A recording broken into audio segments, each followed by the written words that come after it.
There's a bill coming that most people who retire this year won't see until it's 2 years too late.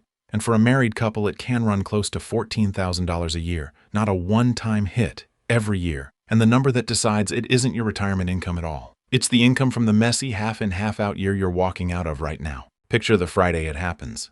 The box is smaller than you thought. 30-some years fits under one arm. Somebody from HR walks you to the elevator and says the thing they always say. Enjoy it. You earned it. And you did. You know you did. What they don't tell you is that the month printed on your last paycheck, this month, this ordinary Friday, just set the next 3 years of your taxes in motion. Not 1 year. 3. You didn't do anything wrong. You retired the way everyone retires, on a date that felt right without anyone mentioning that the date itself was quietly doing math on you. Quick honest note before we go further. I'm not a lawyer or a CPA, and this isn't personal advice. It's the stuff our generation got a gold watch instead of, so you can ask the right questions before that bill shows up. And if you've already retired or you're circling a date right now, keep it in mind as we go. You're going to look at it differently by the end. Here's what everyone believes on the way out the door, and it makes perfect sense. I've stopped working, so my money life just got simpler.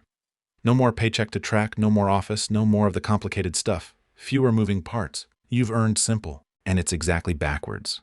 The year you retire is, almost always, the single most tax-complicated year of your entire life. Messier than any year you were working. Because for most of us, retirement doesn't happen clean on January 1st. You work part of the year, so there's real salary on the books. Then, somewhere in there, the switch flips. The first pension check starts, or the first withdrawal comes out of the 401k. Maybe a payout for the vacation days you never took, a final bonus, a bit of severance. For a few strange months, the old income and the new income are both landing in the same calendar year, stacked on top of each other. Think about what that does to the number. That transition year can show more total income than a lot of your normal working years did. Not because you're rich, but because 2 income lives briefly overlapped. And nobody plans around that year. Because in your head, you've already filed it under the year I retired. You're looking forward at the quiet, lower income life ahead. You're not looking at the loud, lopsided year you're standing in. That's the whole trick of this, and it's why one date can reach 3 years forward. So let's walk it. Because it starts with something almost too boring to notice. The moment your paycheck stops, something else stops with it. And that quiet little disappearance is where the first year of trouble begins. For 30 years, you never once thought about paying your taxes. That's worth sitting up straight for, because it's the root of everything that goes wrong here. Every 2 weeks, before that paycheck ever reached you, your employer already carved out the federal tax, the state tax, Social Security, Medicare, all of it, handled, automatic, invisible. You didn't budget for taxes. You didn't write a check to the IRS. The system did it quietly in the background your entire working life. And it worked so well you forgot it was even happening. Then it stops. The last paycheck clears, and that whole invisible machine just switches off, and nothing turns on to replace it. This is the part people genuinely don't see coming. Your retirement income does not withhold taxes the way your job did. A withdrawal from a traditional IRA or a 401k comes out at a flat 10% for federal tax unless you specifically go in and ask for more. And for a lot of retirees, 10% is nowhere near their real tax bracket. Social Security doesn't withhold anything at all unless you file a specific form to make it. And money from investments, the dividends, the capital gains in a regular brokerage account, has no withholding option whatsoever. It comes to you completely raw. So without ever making a single decision, you've gone from every dollar being pre-taxed to almost none of it being pre-taxed. And the IRS still expects its money on schedule. Not once a year at tax time, 4 times a year on their calendar in quarters that aren't even evenly spaced. April, June, September, then all the way to January. Miss one of those windows and the penalty starts accruing that day, compounding daily at a rate that's been running around 6 to 7% a year. There's no cap on it, and you can't fix a missed quarter by overpaying the next one. Each window stands alone. And here's where the month you retired quietly picks your difficulty setting. Retire in January, and you've got almost the whole year with no withholding machine and no muscle memory for any of this, scrambling to build a payment system from scratch before that first deadline hits. Retire in November, and this year looks fine. Your paycheck covered you right up to the end. But you walk into your first full retirement year with 0 withholding infrastructure and all 4 quarters staring at you at once. Same rules, completely different landing, decided by nothing but the date on the badge. I'll be honest about what I keep noticing here, because it's the real story under the numbers. It was never that our generation is careless with money. Most of us are the opposite. It's that we spent our whole working lives with taxes handled for us, and then on one Friday we're expected to run the whole operation ourselves, cold, with no one ever having taught us the machine existed. That's not a discipline problem. That's a handoff nobody made.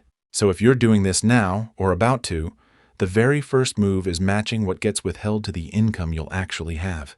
And if you learned this one the hard way, tell me in the comments what tripped you up, because somebody circling their retirement date right now needs to read it. But withholding is only year one, because that same lopsided income, the salary and the first withdrawals stacked together, doesn't just sit there. It goes somewhere. And where it goes is the part almost nobody sees coming. So that transition year income, the overlapping salary and the first withdrawals, the payout for unused vacation, all of it stacked into one calendar year. Where does it actually go? You'd think it does its damage once at tax time, and then it's behind you. It isn't. It gets remembered. Here's the mechanism, and it's the thing I most wish someone had drawn on a napkin for people before they picked a retirement date. Medicare doesn't look at your current income to decide what you pay for it. It looks backward. The premium you'll pay for Medicare in a given year is set by your income from 2 years earlier. 2 years. So the Medicare bill that shows up after you retire isn't reading your nice, quiet, lower retirement income. It's reaching back and reading that loud, lopsided year you were trying to forget. The one with the salary and the withdrawals both in it. And most people are looking in exactly the wrong place. You think, I'm retired now, my income dropped, surely my Medicare costs reflect that. But the number that sets your premium isn't this year's, it's the transition years. Frozen in time, waiting 2 years, then landing. You planned around the wrong year without ever knowing there was a right one. Now here's who this really catches, and I want to say it plainly because it's the part that widens this out to almost everyone watching. A lot of you are thinking, this isn't about me. I'm not a high earner. My retirement income is modest. That Medicare surcharge is a rich person problem. And in your steady state retirement, you might be completely right. Your normal year might never come close to the line. But that's not the year being graded. The year being graded is the one where months of full salary collided with your first withdrawals and a lump sum payout mean almost seen, and that single artificial spike can push you over a threshold your ordinary retirement income would never touch. You don't have to be wealthy. You just have to have one messy year, and retiring is the messy year. So what happens if that stacked up number crosses the line? How much are we actually talking about, and where exactly is the line? That's the part that turns this from a story into a number you can feel, and it's next. Let's put the actual numbers on the table because this is where it stops being a concept and starts being your money. The surcharge has a name, IRMA, and for 2026 it kicks in based on your income from 2024, that 2-year look back we just talked about. The line sits at $109,000 if you're single, $218,000 if you're married filing jointly. That's the edge. And it is an edge. That's the part that stings. This isn't a gentle slope where $1 more costs you $1. It's a cliff. Cross that line by a single dollar, and you don't pay a little extra. You get bumped into the whole next tier and pay the full surcharge for it. $1 of that stacked up transition income in the wrong spot, and the bill jumps. Here's what it jumps to. The standard Medicare Part B premium in 2026 is about $203 a month. That's what you pay if your income stayed under the line. Once IRMA hits, that same premium climbs, tier by tier, from around $284 a month all the way up to just under $690 a month at the top. Run that out over a year and the surcharge alone, the extra, on top of the standard premium, is somewhere between about $1,100 and just under $7,000 for one person. And this is the piece married couples keep getting blindsided by. Medicare charges each of you separately. 2 people on Medicare, both graded on that same joint transition year income, means you pay the surcharge twice. That's how a couple lands near $14,000 in a single year, the number from the very start of this, for the crime of retiring in a year that happened to look richer than your life actually is. And I want to keep this honest, the way our generation prefers it. This isn't somebody reaching into your pocket. Nobody's stealing from you. It's a rule that was always there, doing exactly what it was written to do. You just never had a reason to learn it until now. That's the whole difference between this channel and the ones that want you frightened. This isn't a threat. It's the math. And the good news buried in that is simple. Math you can see coming is math you can do something about. Which brings us to the part that almost nobody knows exists. Because there are, in fact, Two doors out of this. Two lawful ways the government itself admits that transition year lied about you. Most people never file either one, for the simple reason that no one tells them they're there. Two doors. And both of them exist for the exact reason we've been circling this whole time. Because even the IRS and Medicare quietly know that the year you retire tells a lie about you. They built the escape hatches on purpose.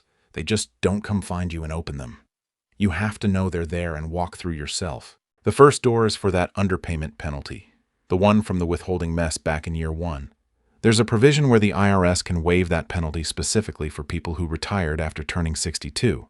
You claim it on a form called the 2210, and you have to give them a reason. Retirement counts as one. But here's the honest catch, and I'd rather tell you straight than pretend it's tidy. The rule covers the year you retire and, in their own wording, the year before it. And the IRS phrases this ambiguously enough in different places that it genuinely reads two ways. So this is exactly the kind of thing you bring to a tax professional and ask directly, rather than taking my word or anyone's on the internet for the precise window. The point you need to walk away with is that the door exists. A lot of people just pay that penalty never knowing they could have asked it to be waived off. The second door is the bigger one because it goes at the Medicare surcharge, that $1,100 to $7,000 a year number. It's a form called SSA 44, and it's built for precisely this situation, a life-changing event, and stopping work is on their official list. What it does is let Social Security throw out that stale 2-year-old income number and use your current, realistic estimate instead. In other words, it lets you say, that old year wasn't real. Here's what my actual retirement income looks like now. When it's approved, the surcharge can come off before it ever eats years of premiums. I'll be straight about the one thing I can't hand you, the exact timing window for filing that SSA 44, how soon after retiring you have to get it in, is the piece I'd want you to confirm directly with Social Security rather than trust from a video, because the sources don't pin it down cleanly and I'm not going to invent a number to sound certain. What matters is that the form is real, it's official, and it's built for you. And this is the part that gets me a little, honestly. Both of these doors exist because the system already admits the problem. It knows the transition year distorts the picture. It wrote the fix. It just leaves it sitting there behind a form number, waiting for a household that happens to know to ask. So if you've ever filed an SSA 44 yourself, do the rest of us a favor and drop it in the comments. How long it took, how it went. Because the paperwork trail on these is exactly the thing nobody talks about, and somebody reading is about to need it. Step back from the forms for a second, because there's a question sitting underneath all of this. Why does it land on our generation this particular way? Why do we specifically walk into retirement and get handed 4 tax deadlines, a 2-year delayed bill, and a couple of escape hatches nobody points to, and mostly just deal with it quietly? You already know the answer because you lived it. We were the ones who came home to an empty house and let ourselves in. Latchkey kids, a key on a shoelace, a note on the counter. Figure out your own afternoon. We were raised by circumstance more than choice to expect that the important stuff wouldn't be explained to us, that you'd have to work it out yourself, usually after the fact. And then the world kept confirming it. We watched the pensions our parents were promised thin out or vanish before it was our turn. We got told the 401k was the new deal, then handed it with no instructions. We were the ones standing there in 2008 watching account balances we'd spent 20 years building cut in half in a few months, right as some of us were starting to think about the exit. So by the time retirement actually arrives and the system quietly hands us one more thing nobody bothered to explain, we don't march down to the office demanding answers. We don't expect a hand. We get quiet, we pull up the rules ourselves, and we figure out the machine. The same way we figured out the empty house at 10 years old. That instinct is the reason a video like this works at all. Not fear. Recognition. You're not watching this because you're scared. You're watching because some part of you already suspected the handoff was incomplete, that there was a piece nobody mentioned, and you'd rather find it now than get surprised by it later. That's not paranoia. For our generation, that's just pattern recognition. We've earned the skepticism, honestly. And it turns out the same instinct that got a 10-year-old through an empty afternoon is exactly the one that gets a 62-year-old through a retirement date. You were always going to figure it out. The only thing that ever changes is whether you figure it out in time or 2 years too late. So let's go back to that Friday. The small box under your arm, the elevator. Enjoy it, you earned it. Nothing about that moment changes. It's still a good day. You still earned it. The only thing that's different now is that you can see the clock that started ticking when the doors closed, the one nobody in that building mentioned. And seeing it is the whole thing, because now the 3 years have a shape you can actually hold. The year you retire, that's the messy one. Match your withholding to your real income mix, get on the estimated payment schedule before a quarter slips by, and know that the 2210 waiver exists if the penalty catches you anyway. The first full year after, so that's your quiet window. The last real stretch where you can shape your taxable income before that transition year gets graded. And the second year out, that's when the Medicare bill arrives, reading a number you now know is coming, and can head off in advance with an SSA 44 if that spike wasn't the real you.